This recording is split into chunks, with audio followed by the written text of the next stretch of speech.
आज या ठिकाणी राजुरा, गोंडपिंपरी, कोरपणा, ज्योती तालुक्यातील व जिल्ह्यातील सर्व 10वी 12वीमध्ये उत्तीर्ण झालेल्या विद्यार्थ्यांचं मी या ठिकाणी अभिनंदन करतो.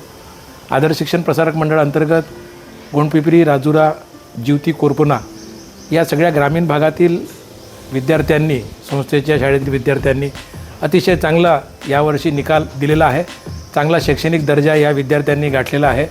विशेष करून आमच्या 4-5 शाळा ज्या आहे त्या 100% निकाल त्यांनी दिलेला आहे आणि ग्रामीण भागामध्ये शिक्षणाचा दर्जा हा चांगला असावा असा स्पष्ट हेतू आदर्श शिक्षण प्रसारक मंडळचे संस्थापक अध्यक्ष स्वर्गीय प्रभाकरराव मामूलकर साहेब यांचं स्वप्न होतं की आमच्या ग्रामीण भागातील विद्यार्थी एक चांगला उच्च शिक्षित एक विद्यार्थी या ठिकाणी घडावा. यासाठी त्यांच्या आदर्शाचं पालन करून ही संस्था कार्यरत आहे.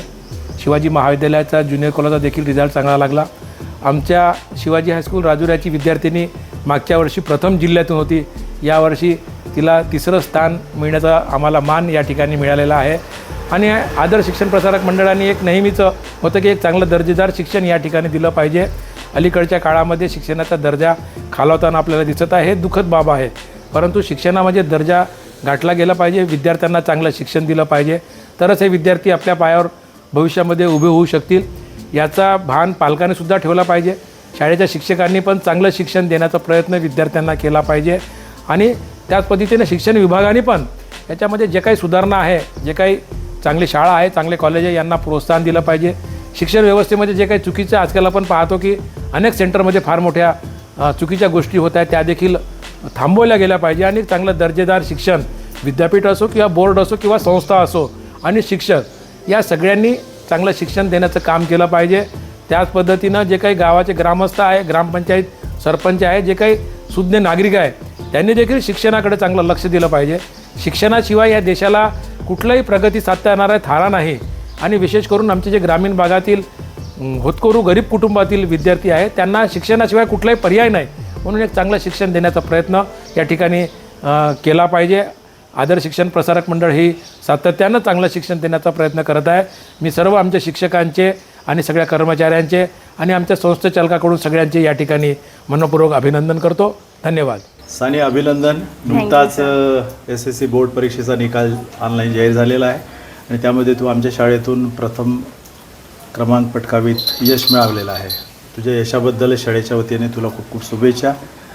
स्पेशली तुझ्या या वाटचालीमध्ये मागील 8वी 9वी 10वीमध्ये तू आमच्या शाळेत शिकलीस आणि शाळेतून आज टॉपर आहेस. अनेक उपक्रम, वेगवेगळ्या शालेय कार्यक्रमात, ॲक्टिव्हिटीमध्ये तू सहभाग घेतलाच. आज जे तुला मिळालेलं यश आहे याबद्दल तुला काय वाटते? कशी तयारी तू केलीस वर्षभरात? सर्वप्रथम धन्यवाद सर. तर आपल्याला जे शाळेत जे आपण म्हणजे अभ्यास कोणत्या पद्धतीने करायचा, तर आपण सर्वप्रथम आपल्याला शाळेत जे शिक्षक शिकवतात ते फक्त आपण घरी येऊन एकदा वाचले पाहिजे, ते आत्मसात केले पाहिजे आणि जे आपण पाठांतर केले ते एकदा लिहून बघितले पाहिजे, तरच ते आपल्याला लक्षात राहतं. आणि आपण नुसता अभ्यास म्हणजे कोणी लेखन करतं, नुसतं लेखन करू नये, वाचनही करावे आणि ते आत्मसात करावे. आणि शाळेतील वेगवेगळ्या उपक्रमांमुळेही मला खूप मदत झालेली आहे. शाळेतील वेगवेगळे उपक्रम हे आपल्या बुद्धीला चालना देण्याकरिता असतात, म्हणून आपण आपल्या शाळेतील उपक्रमांमध्ये भाग घेतला पाहिजे.